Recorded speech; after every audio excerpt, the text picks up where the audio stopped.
Welcome back to the channel. So, in the previous session, we have discussed about a topic called electrochemistry. There, we considered various concepts, and even we studied about different aspect of that chapter. Well, today in this session, I'm going to deal with one more chapter named chemical kinetics. So, is also one of the well-known chapter of a second class 12. So here in this chapter, we are going to deal with the rate of a reaction. Basically, this chapter basically deals with the rates of a reaction, the factors which influences the rate, and even the mechanism by which a reaction proceeds. And even we come across some derivations. And at the last part, even we consider the activation energy, threshold energy, arranged factor, and so on. Well, so basically the chapter as it names chemical kinetics. So chemical, it basically deals with the a chemical species involved in a reaction. Kinetics refers to movement. So basically what we say, kinetics refers to movement. So in a during a chemical reaction, one form of a matter is get converted into another form. As we know this, a chemical reaction are going to holds good law of conservation of mass. So during a chemical reaction, what happens? Mass neither be created nor be destroyed, but one form of mass is being get converted into another form. That is, we say reactants are get converted into product. This conversion, for the conversion of reactant into product, certain time is required. So what happens during a chemical reaction? Reactants are being converted into product with respect to time. So is considered in the form of a rate. Means what happens? Concentration of reactant goes on decreases with respect to time. On the other hand, concentration of the product goes on increases with respect to time. These changes, if we studied with respect to time, it refers to rate of a reaction. So basically we say chemical kinetics deals with the rate of a reaction. So what I can say here, rate in the sense change in the concentration of any of the reactant or product with respect to time. Further, these changes depends on various factors like nature of the reactant, nature of the solvent taken, temperature, pressure, etc. So what are all the factors are going to affect the rate of a reaction is also studied under the title chemical kinetics.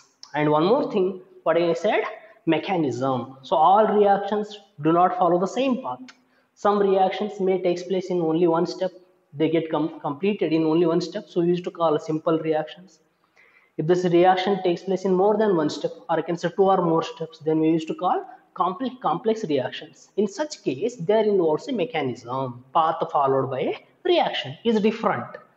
That can also be considered under the title chemical kinetics. So, what we say, chemical kinetics is a branch of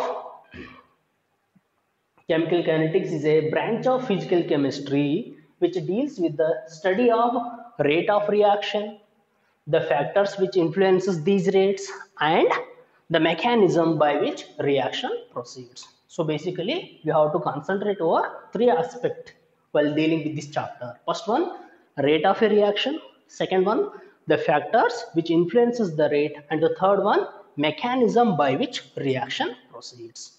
Well, as I said here, the term kinetics. This term kinetics is derived from a Greek word called kinesis. So here kinesis refers to movement. Well, so if I consider chemical kinetics, what it is a branch of physical chemistry. It basically deals with three aspects. What are those? Rate of a reaction. Second, factors affecting the rate of a reaction. And the third one, mechanism by which reaction proceeds. Well, here when I consider rate of a reaction, it means basically we said it deals with the change in the concentration of any of the reactant or product with respect to time.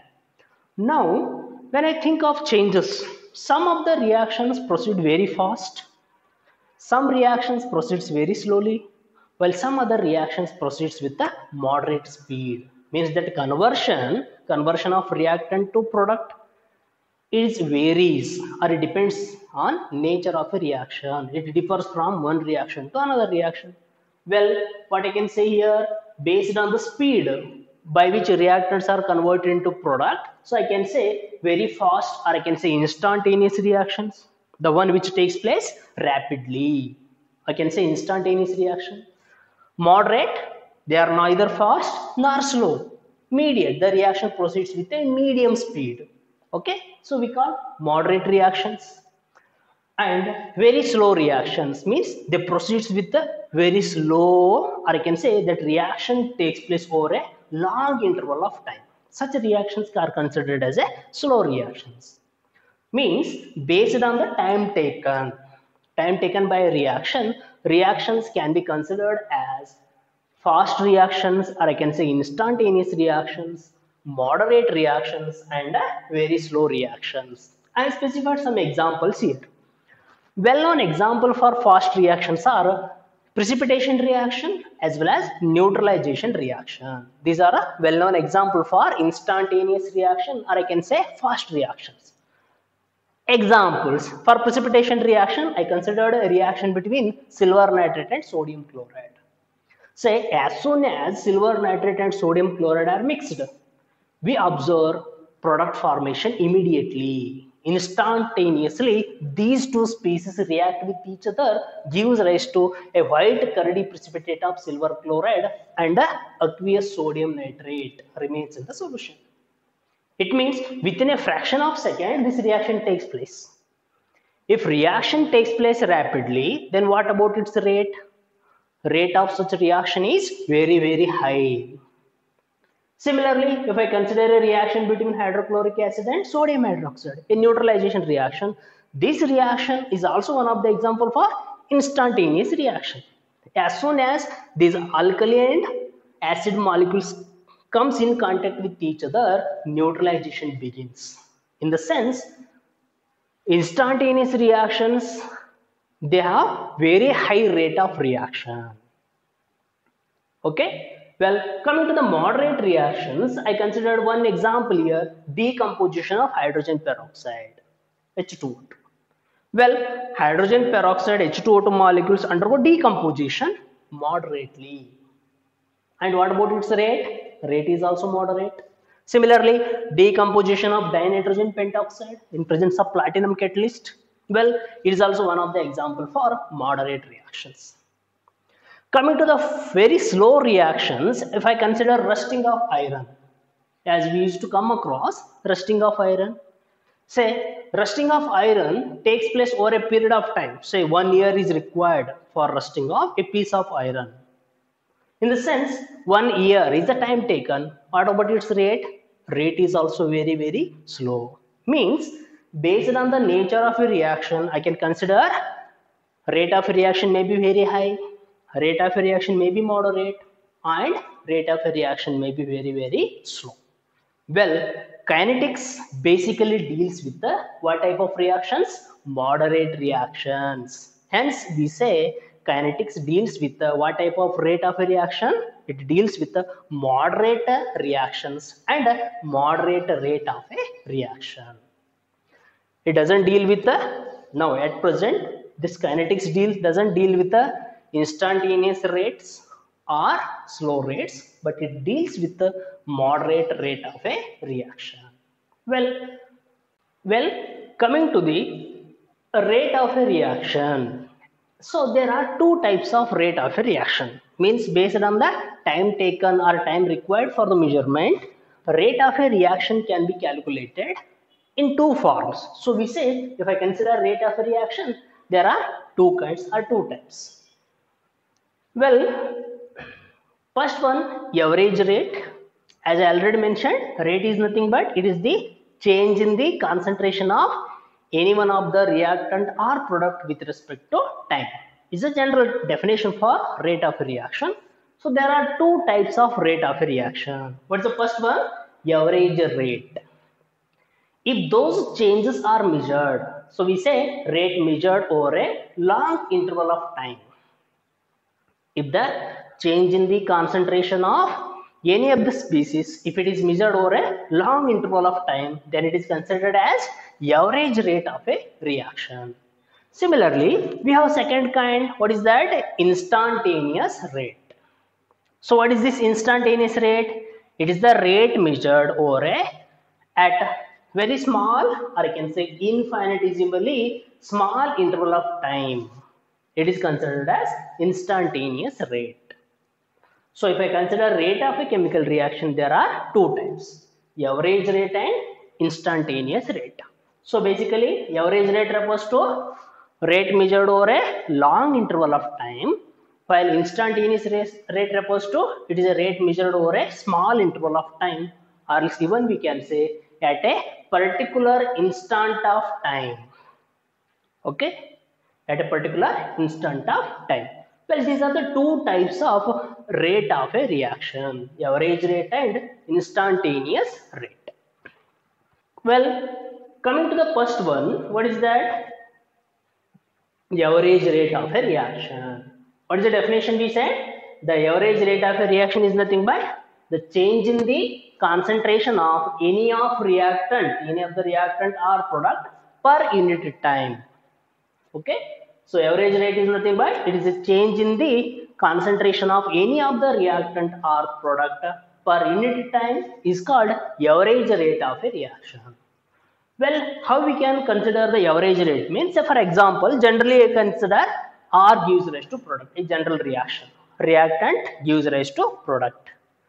Say, initially, if I consider T1 as the initial time, R1 and P1, R1 and P1 are the concentration of reactant and product at time T1. Say, we are considering certain reactions. Say we kept certain reaction to proceed and we noted down time. So time as T1, R1 and P1 are the concentration, respective concentrations, concentration of reactant and product. After a certain interval of time, say T2, okay, T2, a second interval of time. After certain interval of time, say at time T2, what about concentration of reactant? Say R2 is the concentration of reactant and P2 is the concentration of a product. Well, graphically, if I want to indicate, say generally, if I plot a graph of concentration versus time, we used to say CT graph. When you plot a graph of concentration versus time for reactant as well as product, we know that with respect to time, concentration of reactant goes on decreases. So we get a curve here with negative slope. With respect to time, concentration of reactant goes on decreases. On the other hand, concentration of product goes on increases. Okay, so by considering these curves, what happens at a certain particular interval of time? What happens? There will be concentration of even intermediate. So in the graph, this I indicates concentration of an intermediate.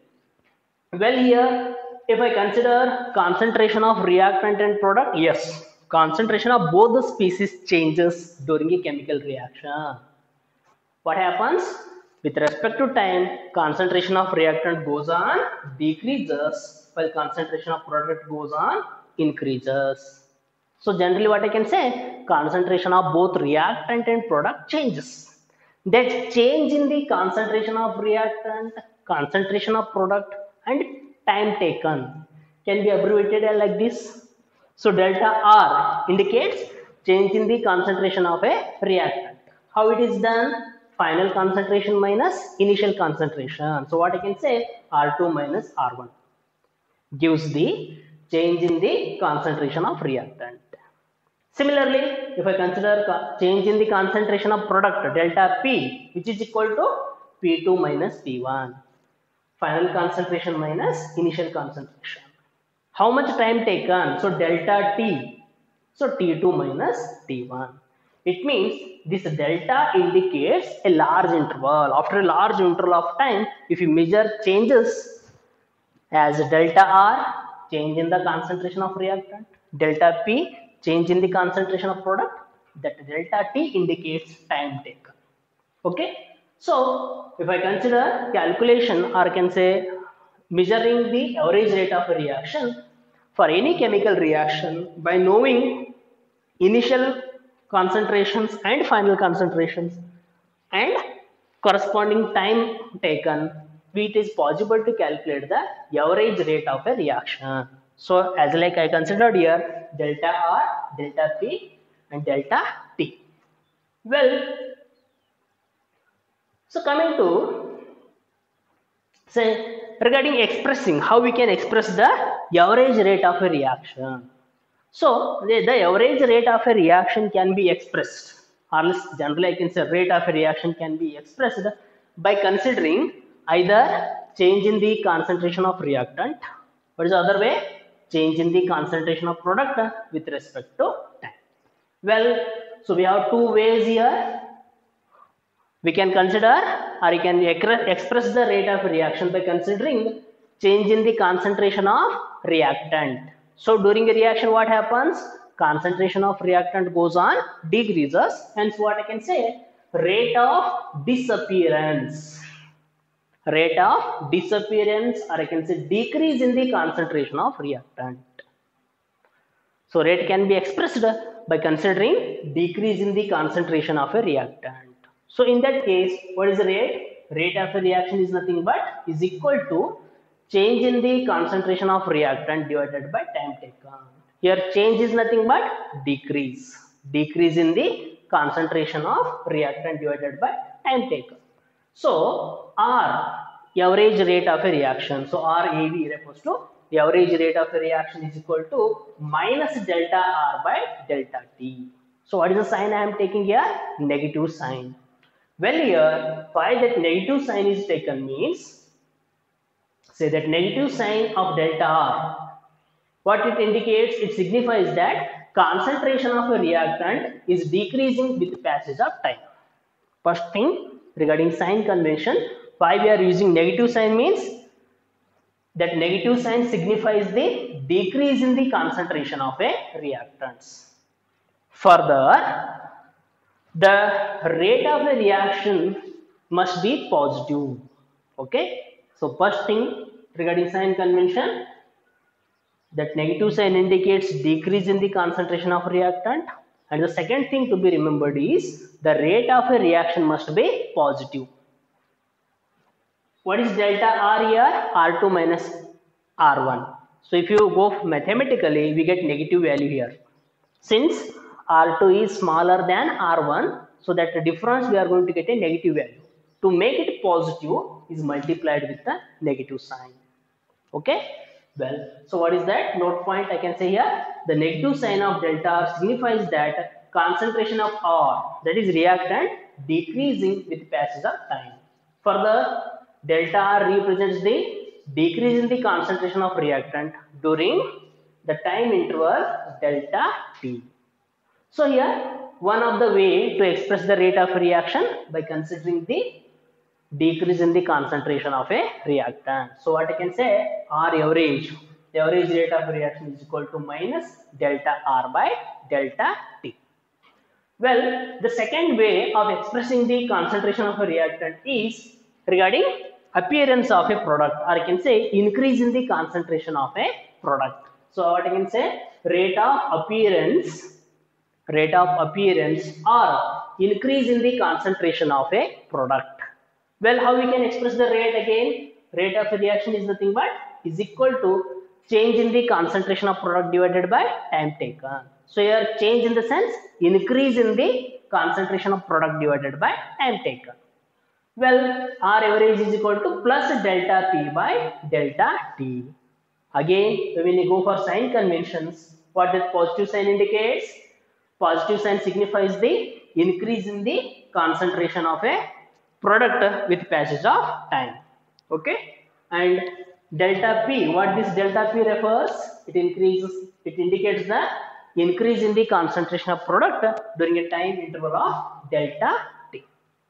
So it is regarding representing, or I can say expressing the rate of a reaction. So we can express the rate of a reaction either by considering change in the concentration of a product or change in the concentration of reactant with respect to time. Well, so things to be remembered here is the rate of a reaction. If I want to express the rate of a reaction, so we have two choices. One is it can be expressed by using change in the concentration of reactant, or I can say decrease in the concentration of reactant per unit time. Similarly, what is the second choice we have? We can also express the rate by using change in the concentration of product with respect to time, or I can say increase in the concentration of product with respect to time. Further, regarding sign conventions, while expressing rate by using concentration of reactant, what is the sign we have to use? Negative sign. So R average is equal to minus delta R by delta T. Similarly, while expressing with respect to product, a positive sign is mentioned. So R average, or you can say rate of a reaction, is equal to plus delta P by delta T. So it is to be remembered. Well, coming to the second type of reaction, what is that? We said instantaneous rate. What's the first one? Average rate of a reaction, and second type will be instantaneous rate of a reaction. So here, as I already mentioned, average, it is measured change in the concentration of any of the reactant or product per unit time, or I can say for a long interval of time. It refers to average rate. Instantaneous means here those changes are measured. That again, change in the concentration of any of the reactant or product is measured at a particular instant of time.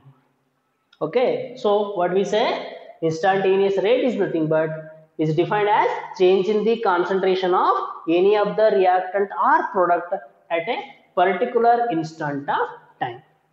So here, when I consider two types, average rate and instantaneous rate. So when average rate is nothing but the changes are measured over a long interval of time. So delta T is high. When delta T approaches to 0, time taken for a reaction, measurement of time taken for a measurement of the rate of a reaction, if it approaches to 0, say 10, 9, as like when it comes to approaches to 0, what happens? We are going to end up with a short interval of time, or even you can say at a particular instant of time. Therefore, average rate itself becomes equal to instantaneous rate when delta T approaches to 0. So mathematically what I can say, average rate itself is the instantaneous rate when delta T approaches to 0. Well, I can say here, consider average rate at a small interval of time. Means what I said, delta T approaches to 0. Average rate itself at a small interval of time. It means what I can say, delta T, that time taken for the measurement is very, very less or very, very small. So we say it approaches to 0. So in this case, if it is happens, what I can say, at small interval of time, what about change in the concentration of reactant and product is also small. So we say a very small changes, infinitesimally small changes observed in case of reactants, concentration of reactants as well as product. That small change in the concentration of reactant as well as product can be abbreviated as dr and dp. Delta indicates large changes. This is a differential form of R, differential form of P, which indicates the small changes in the concentration of reactant and product respectively. Well, here, thus we can say average rate approaches to instantaneous rate. As I said, average rate itself is the instantaneous rate when delta T approaches to 0. Okay, so therefore I can say here minus delta R by delta T. What it is? It indicates the average rate. Minus delta R by delta T indicates the average rate.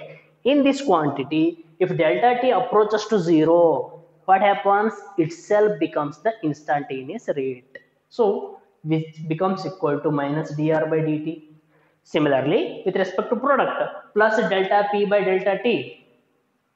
When delta T approaches to 0, itself becomes the dp by dt, that is instantaneous rate. So overall, what is to be remembered here is, when average rate, in case of average rate, or I can say if average rate is measured at a very short interval of time, itself becomes the instantaneous rate. So to be remembered here is definition and relation with respect to average rate. So average rate, if it is measured for a small interval of time, it becomes the instantaneous rate.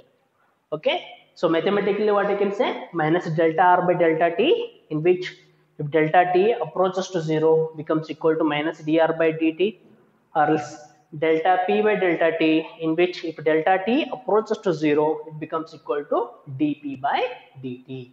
Okay, well, coming to the measurement of these average as well as instantaneous rate. So as I said here, by plotting a CT graph, concentration versus time graph, so by knowing different concentration gradients and corresponding time intervals, we can plot a graph of concentration versus time for both reactants as well as products. Well, when you look at with respect to reactant, as I already mentioned, we are going to get a curve with a negative slope. That is, with respect to time, concentration of reactant goes on decreases. So we get a curve with negative slope. Okay. Well, here I considered different time intervals, T1, T2, R1, R2. Say R1 at a time T1, corresponding concentration of reactant R1. At some other time interval T2, corresponding concentration of reactant R2. So delta R, R2 minus R1 gives the delta R. Delta T, okay, T2 minus T1 gives the delta T. The ratio between these, so minus delta R by delta T, it gives the average rate of a reaction. Means simply by plotting a graph of concentration versus time and by knowing two time intervals and corresponding concentrations, yes, we can get the average rate of a reactions with respect to reactants. Similarly, even with respect to product also, when you look at the curve, we get a curve like this with a positive slope, since concentration of product goes on increases with respect to time. So here also, by considering two time intervals, T1, T2 and corresponding concentration of product P1 and P2. So by knowing these four quantities, say delta P and delta T, we can calculate. Further, we get the average rate of a reaction. So R average is equal to delta P by delta T. So P2 minus P1 divided by T2 minus T1. So by knowing these four quantity, again we can get the average rate of a reaction. Well, no problem. Means with the help of concentration versus time graph, either by using reactants or products, we can calculate the average rate of a reaction. Well, coming to the instantaneous rate, how we get instantaneous rate? This curve indicates whatever the points joining the curve, all points indicates the corresponding time intervals or particular time intervals. If I select any point on a curve, if you select by taking any of the graph, if we select a point on a curve, what that point specifies? A particular instant of time. At that point, okay, at any selective point on a curve which indicates the particular instant of time. Say you have selected a point here, so corresponding time. That point specifies at a particular instant of time. So how we can calculate instantaneous rate means the slope of the curve gives the instantaneous rate, or else how we are going to get the slope means first we have to select any point on a curve, then we have to draw a tangent to that point. Okay, so one point is selected and one tangent is drawn, and slope of the tangent gives the instantaneous rate. Okay, similarly with respect to product also, we selected a certain point on a curve, we drawn a tangent, and the slope of this tangent gives the instantaneous rate. It means, well, with the help of graphical method or by using the graphs, what type of graphs? CT, concentration versus time graph, we can calculate both average rate as well as instantaneous rate of a reaction. Well, we considered two types of reactions, that is average rate and instantaneous rate. Well, which is more accurate? Is it average or instantaneous rate? And which is practiced practically? Means while dealing with the mechanism of certain reactions, what type of rate is preferred? Is it average or instantaneous? Obviously, it is the instantaneous rate of a reaction. Well, so as I mentioned here, points should be remembered. What it says, the reaction rate is a continuous changing quantity. It means with respect to time, concentration of reactant decreases continuously while that of product increases continuously. Therefore, we say rate is a continuously changing quantity. Means instantaneous rate, that is rate measured over a particular instant of time, will be more accurate or more useful quantity compared to average rate of a reaction. So which is preferred means, remember, always instantaneous rate is preferred over average rate of a reaction. And second thing, instantaneous rate is not calculated. We cannot calculate directly. It is not possible to measure directly, but it can be done with the help of some experimental data and by plotting a graph. That is, with the help of graphical method, we can calculate the instantaneous rate of a reaction. So what we say, instantaneous rate is not calculated but must be found from a plot of experimental data. So by knowing different concentration gradients with respect to different time intervals, by plotting a graph of concentration versus time, either by using reactants or product. So by graphically we can get the instantaneous rate. So it's regarding types of reactions, average rate and instantaneous rate. I hope you understood these concepts. Again, in the next session we discuss about some other concept of. Thanks for watching. Like, Comments share, and subscribe.